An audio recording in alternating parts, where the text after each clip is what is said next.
আপনাদের সাথে জীবন নিয়ে ছোট্ট একটা গল্প বলি। শুরু করা যাক।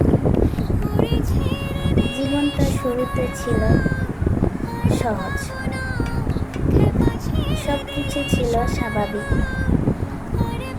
কিন্তু আমি নিজেই কিছু ভুল করেছি, আর সেই ভুলগুলোই আমার জীবনকে এলোমেলো করে দিয়েছে।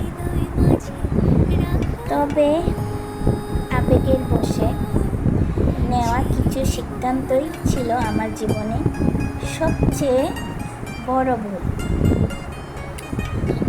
তখন মনে হয়েছিল সেগুলো ঠিক, ভেবেছিলাম মন যা চায় তাই করলেই সুখ আসবে,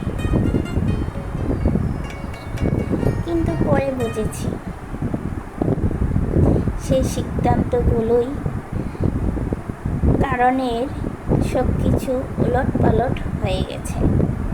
যদি তখন আবেগে চেয়ে বাস্তবতাকে গুরুত্ব দিতাম, তাহলে হয়তো জীবনের একটা জটিল হতো না।